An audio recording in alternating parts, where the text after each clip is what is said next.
Lorsqu'on parle de perte de poids, l'alimentation est souvent au cœur des discussions, parfois avec beaucoup d'idées reçues, de culpabilité et de messages contradictoires. Il est pourtant essentiel de rappeler une chose dès le départ. Aucun aliment, pris isolément et consommé occasionnellement, ne fait grossir à lui seul.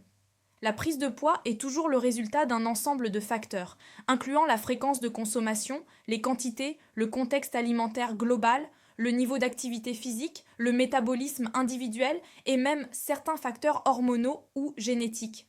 Cela dit, il existe bel et bien des catégories d'aliments qui, consommés régulièrement et en excès, favorisent plus facilement le stockage des graisses et rendent la perte de poids plus difficile. Les identifier ne sert pas à les diaboliser, mais à apprendre à les consommer avec discernement. L'organisme humain ne réagit pas de la même manière à tous les aliments. Certains apportent beaucoup de calories pour un faible effet de satiété. D'autres stimulent l'appétit ou provoquent des pics glycémiques importants, favorisant le stockage des graisses. C'est ce mécanisme, bien plus que la simple notion de calories, qui explique pourquoi certains produits sont associés à une prise de poids plus rapide lorsqu'ils sont consommés fréquemment. La charcuterie en est un exemple typique. Elle est profondément ancrée dans les habitudes alimentaires de nombreuses cultures et fait partie du patrimoine culinaire. Pourtant, sur le plan nutritionnel, elle concentre plusieurs éléments problématiques lorsqu'elle est consommée régulièrement. Une forte teneur en graisses saturées, beaucoup de sel et souvent des additifs utilisés pour la conservation. Cette combinaison favorise non seulement la prise de poids, mais aussi la rétention d'eau et l'augmentation de l'appétit. Le sel stimule la soif et peut conduire à consommer davantage de boissons sucrées, tandis que les graisses saturées apportent beaucoup d'énergie sans induire une satiété durable. Là encore, il ne s'agit pas d'interdire, mais de rappeler que la charcuterie gagne à rester occasionnelle. Les sodas et boissons sucrées constituent un autre facteur majeur de prise de poids, en particulier chez les jeunes. Une seule canette peut contenir l'équivalent de 10 à 12 morceaux de sucre, sous une forme liquide qui est très rapidement absorbée par l'organisme.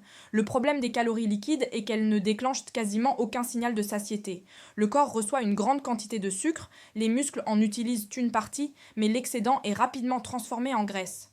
De plus, ces boissons entretiennent une dépendance au goût sucré, rendant plus difficile la réduction globale des sucres dans l'alimentation. Une consommation occasionnelle ne pose pas de problème majeur, mais leur intégration quotidienne favorise clairement la prise de poids.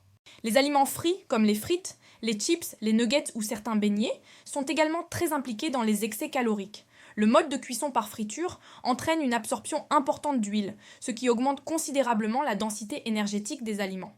À quantité égale, un aliment frit apporte bien plus de calories que sa version cuite à la vapeur, au four ou à la poêle avec peu de matière grasse.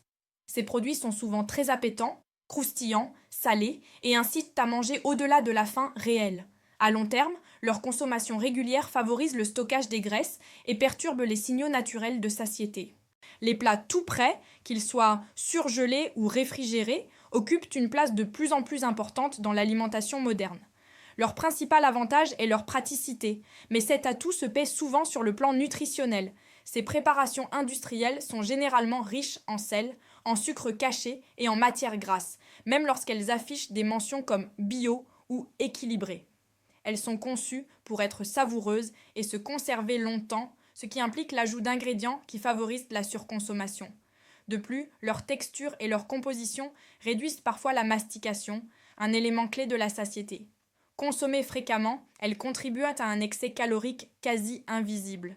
Le fromage est un aliment paradoxal dans le cadre de la perte de poids. Il apporte des protéines, du calcium et un certain plaisir gustatif, mais il est aussi très riche en graisses, notamment saturées. Certaines variétés, comme les fromages à pâte persillée, sont particulièrement caloriques. Le problème n'est pas tant le fromage en lui-même que les portions et la fréquence de consommation.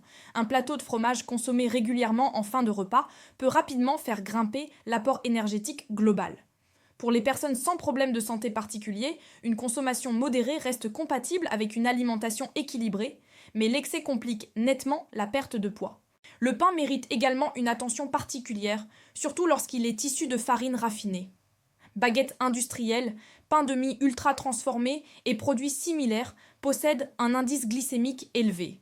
Cela signifie qu'ils se comportent presque comme du sucre une fois digéré, provoquant une hausse rapide de la glycémie suivie d'une chute tout aussi rapide, souvent associée à une sensation de faim. Cette alternance favorise le grignotage et le stockage des graisses. Là encore, tous les pains ne se valent pas, et les versions complètes ou à base de farine moins raffinée ont un impact métabolique différent.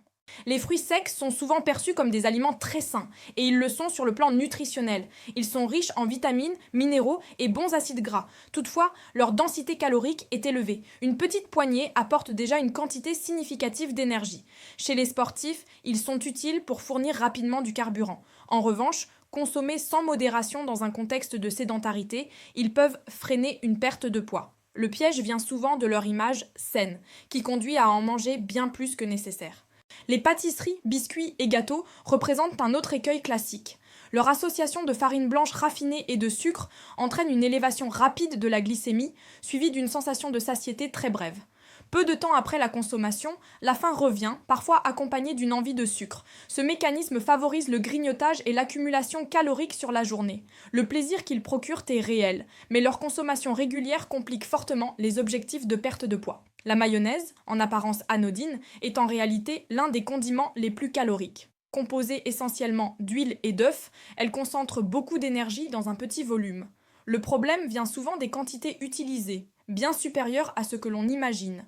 Une petite cuillère peut rapidement devenir plusieurs, surtout lorsqu'elle accompagne des plats déjà riches. Des alternatives plus légères existent, mais là encore, la clé reste la modération.